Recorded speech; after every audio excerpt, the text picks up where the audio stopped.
Ashamaa akkam jirtu fayyaa keessanii nagaa keessanii jararreef ayyaanni waaqayyoo isiniif haa baay'atu lafuma jirtanitti daawwattoota koo kabajamtoota koo hundi keessan yoo maatiin eebbaaf beekoo akkam jirtu nagaadhaan nuyi nagaa keenya baay'isee immoo nannu gahe galanni isaaf haa ta'u isiniin jedha. Har'a viidiyoon gabaabduu tokko hojjechuu yaade viidiyoo kana amma dhumaatti dhaggeeffadhaatii. Yaada mataa keessanii akkasiin naa kennitan barbaada jechuudha. Isuma dhugaa kootiin jedha ani kaawwa rakkina koos gammachuu koos bal'ina koos ilmattanii madda waan ta'eef jechuudha. Amma dhumaatti dhaggeeffadhaatii yaada keessan koomantii keessan na barbaachisa waan ta'eef adaraa keessan jechuudha. Adaraa keessan akka oduu viidiyoo kana fixin baanesh baay'isu isinitti baay'isu amma danda'e dafeessanii gaggabaabse isinitti maa jechuudha.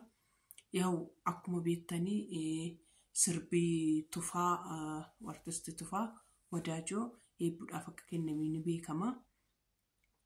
Sirbichi sun immoo akka yaadametti na deemne fakkeenyaaf wayina naaf hin taane wayin eebbuudhaaf hin taane wayin isaaf hin taane jidduutti rarra'eetu hafe jechuudha. Wayin immoo na biratti ilaalle amma ji'a tokko ga'uudhaaf deema. Juma tokko ta'uuf bakka ji'a tokko ta'uudhaaf adeemaa jira. Akka faranjiitti guutuudhaaf adeemaa jira jechuudha. Amma yoonaa wayin tambineelirra isinii gashaa wayin immoo kuteen bakka ta'etti isinii gashaa $2 qofa lakkaa'ee jara keenya.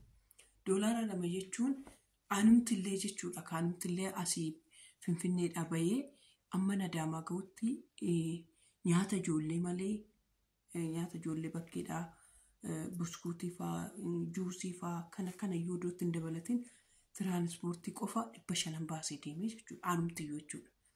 Anumti mataan konni isa kiliippii namoota san hundatti baasee dhiisaati jechuudha. Achi immoo irra deebi'ee innumti mataa isaanii nuuf kiyyaa beeku gaafas kaameraa dhabee baay'ee olii gadi magaalaa Adaamaa akkasumatti akka haallallee jechuudhaan eebbunuu daandii dheeraa amma sanii deemtee beektu jireenya ishii keessatti eega dhalattee waggaa 7ffaa isheetti. Akka gaafa guyyaa sanii eebbuun kutan karaatti tattees hin beektu olii gadis joortee hin beektu jechuudha. Tokkoffaan asii baatee daandii dheeraa achi deemtee achi immoo deemtee magaalaa san keessa baajaajiidhaan dhugaa rabbii waan ishiin ta'aa turte anaa fi inni hin beeknaa jechuudha. Kanaafiyyuu viidiyoo kana waan isin jettan ilaalee ani piraayiveetii wayin immoo dallatee inni yuutuubii biraa irratti dhaqee odoo olii galee dubbateetoo yoo xiqqaate achumallee deemee $50 $60 bakka yuutuubii hojjechuu danda'u irratti akka inni kennatu jechuuf yaadaa jira. Maallaan jettu kennaatu fadheeni miti wayin immoo ofii kiyyaa fi birrii barbaadeni miti suma dhugaa kootite jechuudha. Amma birrii mucoon caaltuu jedhamtu birrii 5,000 eebbuudhaa daayiparii ittiin bitettee ergiteefitti eeguma viidiyichaatiin asii jechuudha. Kanaaf birriidhaaf inni ta'an namas niin jedhaa jiru. Sammuun dhabe boqonnaan dhabe dhugaan inni badde jechuudha. Maaliif waan nama akkasitti ani usuma nufsitti dhufee abbaa manaa kootti bishaan naqaa ofii kootii boo'aatii ofii kootii taphachaatii namni tokkos na ilaala namni lamas na ilaala dhiphadheen beeku. Yoo barbaadan na ilaaltu yoo barbaadan hin dhiiftu. Kuni garuu inni ilaalama jedhamee itti yaadamee gaafa dhufee asirratti fe'amee jedhu amma yaadame gaafa deemnee fi baay'ee jechuudha. Lammaffaa immoo liinkiin kun baay'ee bakka baay'eetti sheerii ta'e bakka baay'ee nama anumtiyyuu guruuppii ani qabu gara guruuppii teelegiraamii keessaa gara waa'ee haadholiitiif teelegiraamii keessa gara teelegiraamii 10 ol keessan jira. Isa keessatti sheerii godheera. Isaan kana hundatte jechuudha. Inni kobaasaa feesbuukii fi tiiktookii jalatti sheerii ta'eera. Ijoollee warri kaanis ta'eera. Lammaffaa immoo tiraafikii mataansaayyuu hin qabe jechuudha. Akka wannoon taane maaliif nama san dirqamsiifne malee jaalatanii mitan dhufanii tolaalan. Ni beektu warri yuutuubara taatanii warri yuutuubara keessa yuutuubirra hojjetaa jirtan ni beektu. Eega siyaasii yuutuubii numti mataa numti yuutuubii kootiyyuu isinitti agarsiisuu hin danda'a gadi bu'i. Suma dhugaan siniin jedha jechuudha. Suma dhugaa koo siniin jedha. Viidiyoon hojjetamu viidiyoon wannu jedhamu sheer godhaan jiru 100 200 yoo akkam baay'ate jechuudha. Yoo akkam baay'ate viidiyoon miti akkasii kaan yoo akkam deemtee kuma faa 600 faa akkas ilaalamtullee wannu ta'ee jechuudha. Innaa bakka baay'eetti waan sheerii ta'eef tiraafikiin nuti mataan isaayyuu ni qabee jechuudha. Tiraafikiin nuti mataa isaayyuu ni qabee yuutuubichumti akka sheerii ta'ee akka hin ilaalamne jechuudha. Isuma dhugaa koosiniin jedha. Ji'atti illee ji'a lamatti illee yoon gadi lakkisee amma tokko viyuu akkas na godhee hin beeku. Viyuu akkas mataadhaan gadi garagashee hin beeku. Lalaala viyuu. Viyuu dhufeet gadi moosinitti mul'ata ta'e. Mul'ata wata ilaala. Viyuunsa akka jirutti mataadhaan gadi garagashee gurraacha godhe. Anamma ammaatti viyuu mana kootii arongaadee asii olee ifti malee asii gadi gartee hin beektu. Suma dhugaa koosiniin jedha. Yuutuubii gadi saaqee waggaa meeqadha. Ani akkas na qunnamee hin beeku. Asii gadi doolaariin yoo xiqqaate saantibaan illee ta'a malee tuqaadhaan illee ta'a malee ni dabalaa ture. Amma saantibas akka inni lakkoofni nyiqqi godhee qabe. Akkasitti gixxum godhee qabe. Dur yoo xiqqaate 10 saantibii 15 saantibii guyyaatti viidiyoo tokkorraa ni lakkoofti. Kana garuu nyaqqi godhan tiraafikiin nyaqqi godhee na qabee jira. Maallaan jettu dhugaa rabbii. Warra amma viidiyoo kana dhaggeeffattan adaraa rabbii amma dhumaatti dhaggeeffadhaa. Viyuunsaa dhaqee sa'aatiin jechuudha. Dhaqee sa'aatiin sa'aatii 500tti gadi buuse. Isa dhugaa 500tti gadi buuse.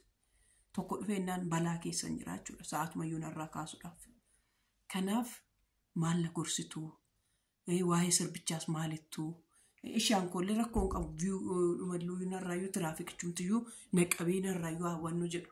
Garuu ansaas sammuu koo na dhiphise. 80 oliin itti baasee 80 oliin akkasitti godheetoo eebbuu kooti kennaa jedhee kenneefira jechuudha. Kanaafi maal gochuun qaba? Maal ta'uun qaba? Kanaafiyyuu mee koomantii irra naaf kaa'a.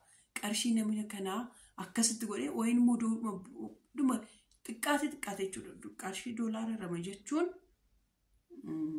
ni beektu doolaarri 2 birrii 300 taatu. Birrii 55 amma doolaarri gabaarratti 55 doolaarri 2 300 illee hin galle jechuudha. Isumayyuu immoo yuutuubiin immoo namaa kaffalu doolaara 70 yoo geesse qofadhaan namaa kaffalu yuutuubiin. Asirratti tambineelii irratti wayin immoo jala tampiinii sinii godhaa. Shirkiriin shuut siniif godhee jechuudha. Ani inni lakkaa'e. Wayin immoo dhumarratti iskiriinidhaan sinii gashaa. Wayin jalqaba wayin dhumarra. Wannoo siniif godhaa. Riikardii siniif godheetti sinii gashuu danda'a jechuudha. Kanaafiyyuu walumaa galatti ji'a kana yuutuubiin hin hojjannee. Viidiyoon ji'a kana baay'eetu hojjetamee baay'eetu fe'amee garuu yeroo ji'a yuutuubiin maallaqatti hojjetudha ji'i kuni garuu maallaqan hojjennee. Kanaaf maalla gorsituu maallaan jettuu gara biraatti akka inni ayyaana kana boodas ta'e waan ji'a tokko guuteera waan ta'eef 4,000 ta'ee garuu daqiiqaa sakandii 35 illee namni ilaalle jira. Dhufaniituma saaqaniiti tirfiin biyoo asii ulee kaasamu waan 4,000 gashan malee viidiyoo ilaalanii fixaniiti miti. Baay'ee gadi du'ee jira bu'annoonsaa jechuudha sa'aatiinsaa. Kanaaf koomantii kanaa gootan hin barbaadaa. Gorsa akkana sinnaa kennitan hin barbaadaa. Si malee maalan qabaree sin mattan hima jechuudha rakkina koo. Kanaaf dhugaa sammuu koo na dhiphate. Waaw irriban dhabe maafaan dhiphadhaaboo. Ani eebbuu kootiif nagaa godhachuun qabaa. Wanti kunuun irraa ka'ee deemi nagaan godhadhanatti fakkaata jechuun bakka tokkoo ta'e. Ani qarshii namaa baay'ee na dhiphisa. Isuma dhugaa. Yoo bu'aa godhatee galateeffame waan. Bu'aa asitti hin arganne waan ta'eef maaliifuu hidhameetoo taa'a? Wayin eebbuu kootiin taane wayin isaaf hin taane. Amma hidhamee taa'uu kanas ni marachuu barbaade horaa bulaa nagaatti.